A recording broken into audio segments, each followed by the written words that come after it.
আমার স্বামী প্রবাসে থাকে। আমার ননদ আমার শ্বশুরবাড়ির একমাত্র মেয়ে। তার বিয়ে হয়েছে, বাচ্চাও হয়েছে, কিন্তু সে শ্বশুরবাড়িতে থাকে না। জায়গা কিনে আমাদের ঘরের সাথে আর একটা ঘর করেছে। সারাদিন বাচ্চাদের নিয়ে এই ঘরেই থাকে। রাতে শুধু নিজেদের ঘরে ঘুমায়। একদিন নিজেদের ঘরে রান্না করলে 2 দিন আমাদের ঘরে খায়। এটাতে কোনো সমস্যা নেই, কিন্তু সমস্যা হচ্ছে সে আমাকে একদমই দেখতে পারে না। উঠতে বসতে আমার খুদ ধরতে থাকে। আমি কয় সেট জামা পরি, খেতে বসলে আমার প্লেটের দিকে তাকিয়ে থাকে। এমনকি আমার স্বামীর সাথে কথা বললে তাদের ভালো লাগে না।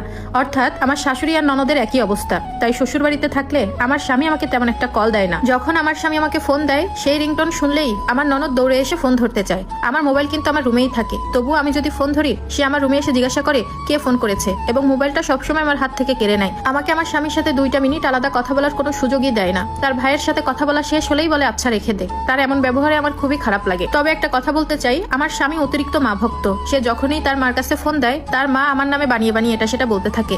আমি চাই তাদের সাথে মিলেমিশে চলতে, কিন্তু তারা আমাকে 2 চোখেই দেখতে পারে না। আমার বাবার বাড়ি থেকে তেমন কেউ আমার শ্বশুর বাড়িতে যায় না, কারণ তারাও জানে গেলে আমার শ্বশুর বাড়ির মানুষ তাদের পছন্দ করে না। যদিও আমার বাবা মাঝে মাঝে আসে, তখন তারা মুখ কালো করে রাখে, সাথে অপমানজনক কথা। তো এদিকে আমার শাশুড়ি তার ছেলেকে বলে দিয়েছে আমাকে যেন আলাদা করে কোনো হাত খরচ না দেয়। এখন আপুরা হয়তোবা আপনারা হাসবেন যে 2025 সালে এসেও কি এরকম শাশুড়ি হয়? হ্যাঁ বোন, হয়। হয়তোবা আমার ভাগ্যটা খারাপ, প্রতিনিয়ত এই যুদ্ধ নিয়ে বেঁচে আসি। শ্বশুর বাড়িতে থাকলে সে আমাকে 1 টাকাও দেয় না, কিন্তু বাবার বাড়িতে গেলে মাঝে মাঝে তার মাকে না জানিয়ে কিছু হাত খরচের টাকা দেয়। আমার এই সংসারের ভেতরে সবচেয়ে বড় মাতব্বর হচ্ছে আমার ননদ। যেমন আমার স্বামী যদি কিছু টাকা পাঠায় আমাকে জামা কাপড় কেনার জন্য, তবে সেই টাকাটা পাঠায় তার বোনের কাছে। তার বোন সেই টাকা উঠিয়ে কিছু সস্তা কাপড় আমাকে কিনে দেয়। স্বামী স্ত্রীর ভেতরে টুকটাক ঝগড়া প্রায় সব পরিবারেই হয়, এটা স্বাভাবিক। আমাদের ঝগড়াও তেমন গুরুতর না, সামান্য বিষয় নিয়ে মাঝে মাঝে একটু কথা কাটাকাটি হয়। ঠিক তখন আমার শাশুড়ি আর ননদ দৌড়ে এসে আমাকে এটা সেটা বলতে থাকে, এবং তার ভাইয়ের পক্ষ নিয়ে আমাকে খারাপ বানাতে চায়। সামান্য কিছু হলেই বলবে এটাকে ছেড়ে দে, বাবার বাড়িতে পাঠিয়ে দে, তুই তুকারি করে। আমার বাবার বাড়ির মানুষকে তো তারা 2 চোখেই দেখতে পারে না। আমার বাবা নাকি ফকির, তার কিছুই নেই। যখন আমাকে সে আনতে যায়, আমার বাবা কিন্তু ফল মিষ্টি আরো অনেক কিছু নিয়ে যায়, তাতেও তাদের কোনো মন ভরে না। আমার বিয়ের সময় শ্বশুরবাড়ি থেকে যে গয়নাগুলো দেওয়া হয়েছিল তা আমি কখনোই পড়তে পারি না। আমার শাশুড়ি সবসময় সেগুলো পরে থাকেন, আমাকে বলেও না, সবসময় তার কাছেই রাখেন। অথচ তার নিজেরই 8 ভরি স্বর্ণ আছে। তিনি সবসময় কানের বড় দুল, চেইন, লকেট, গলার বড় বড় হার পরে থাকেন। সাথে আমার গলার চেইন আর আংটিটাও তার কাছে থাকে। এমনকি বড় গয়নাগুলো সে তার কাছে রাখে। আমার স্বামী বাড়িতে আসলে যে আমি একটু পরবো, সাজুগুজু করবো, সে এটা কখনোই চায় না। আমি যখন বাবার বাড়িতে আসি তখন খালি হাতেই আসি। মাঝে মাঝে খুব খারাপ লাগে। আমি আমার স্বামীকে একটা ভালো কথাও বলতে পারি না। সে তার মায়ের কাছে সবকিছু বলে দেয়। ননদের স্বামীর কিন্তু বেশ ভালো অর্থ সম্পদ আছে, তবুও সে আমাকে হিংসা করে। আমি একটা ভালো কাপড় পরলে সে দেখতে পারে না, তাতেও তার সমস্যা। সারাদিন শুধু আমার ভুল ধরতে থাকে। আমার স্বামী যদি একদিন তাদের কাছে ফোন না দেয়, তখনই তার মায়ের কান্নাকাটি শুরু হয়। তিনি বলেন আমি নাকি তার ছেলেকে দূরে সরিয়ে দিচ্ছি। আমার কথা শুনে নাকি তার ছেলে তাকে ফোন দেয় না, অথচ তার মায়ের কথা শুনেই সে আমাকে 1 টাকা হাত খরচ দেয় না। আর আমার শ্বশুর, সে তো সামান্য কিছু হলেই আমাকে খারাপ ভাষায় গালাগালি করে, সাথে আমার বাবা মাকেও।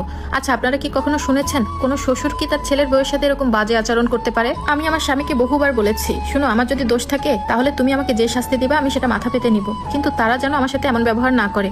তোমার কি উচিত না তাদেরকে কিছু বলা? এটা কি আসলে ঠিক হচ্ছে?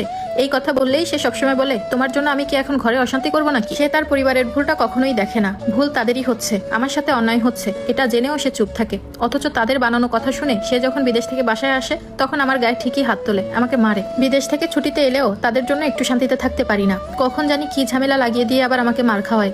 সে মাসে 2 লাখ টাকার বেশি ইনকাম করে, কিন্তু আমার জন্য তার কাছে 1 টাকাও থাকে না। ছুটি শেষে যখন আবারও তার বিদেশে যাওয়ার সময় আসে, তখন বিশ্বাস করেন আমি তার পা 2টা জড়ায় ধরে বলি আমাকে এভাবে আর কষ্ট দিও না, আল্লাহ তোমাদের বিচার করবে। তখন সে কি বলে জানেন? দুনিয়াতে তার পরিবার নিয়ে এসে সুখে থাকতে পারলেই হবে। তার কাছে মা, বোন, বাবা সবার আগে, তারপর আমি। এত সময় যে স্টোরিটা শুনলেন, এটা একটা প্রবাসীর বউয়ের স্টোরি। আপু আমাকে পাঠিয়েছেন। কথাগুলো বোঝার পর আমার যেটা মনে হলো, যে ঘরে বিবাহিত বোন থাকে, মানে ভাইয়ের সংসারে ম্যাক্সিমাম টাইম সেই ঘরে তেমন একটা শান্তি থাকে না। দ্বিতীয়ত, ওই পুরুষের কোনো বিয়ে করার যোগ্যতাই নেই। তার উচিত ছিল হাতে চুড়ি পরে ঘরে বসে থাকা এবং মা, বোন, বাপের সাথে সময় কাটানো।